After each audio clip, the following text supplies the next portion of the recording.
ஓம் சக்தி.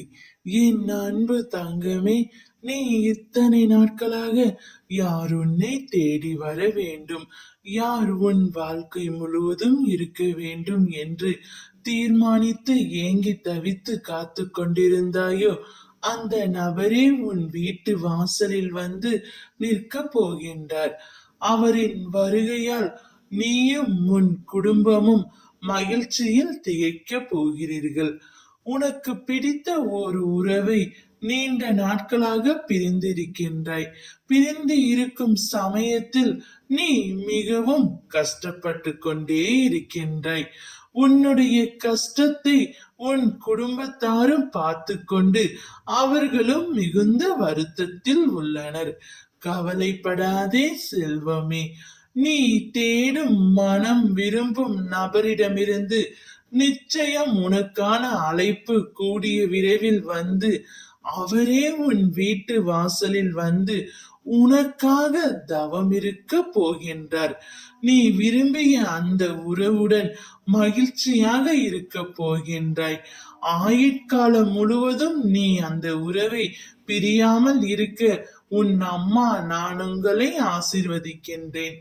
உண்மையான உறவு ஒருபோதும் தோற்று போவது இல்லை என்று உன்னிடம் நான் பலமுறை கூறினேன் அல்லவா?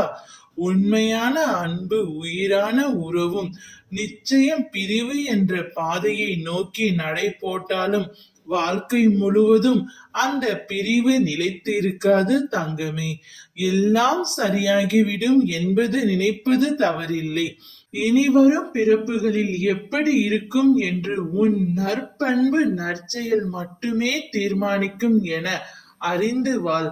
யாரையும் நீ அதீத அன்பு செலுத்தி ஏமாற்றி விடாதே. ஒருவர் உன் மீது உண்மையான அன்பும் நம்பிக்கையும் வைத்திருந்தால் அவர்களை நீ எக்காரணம் கொண்டு கைவிட்டு விடாதே. இப்பொழுது ஏன் இந்த உறவை பிரிந்திருக்க வேண்டும் என்றால் இது காலத்தின் கட்டாயம். அதனால் இவற்றை யாராலும் மாற்ற முடியாது. நீ வலியால் அழுகின்றாய். உன் வலியை நான் புரிந்து கொள்கின்றேன். வலியால் அழுகாதே. தற்பொழுது வலியும் வேதனையும் உன் வாழ்விற்கு அடித்தளம். உன் வாழ்க்கையில் நீ நினைத்து பார்க்காத அளவிற்கு வாழ்வாய்.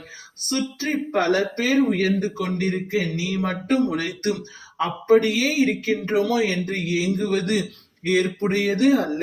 உன்னுடைய திறன் வேறு, உன்னுடைய காலம் வேறு. யாரிடனும் எதையும் ஒப்பிடாதே. உழைப்பை மட்டும் கைவிடாதே. ஒருவரின் வருகையால் நீயும் உன் குடும்பமும் சந்தோஷம் அடைய போகிறீர்கள். ஓம் சக்தி.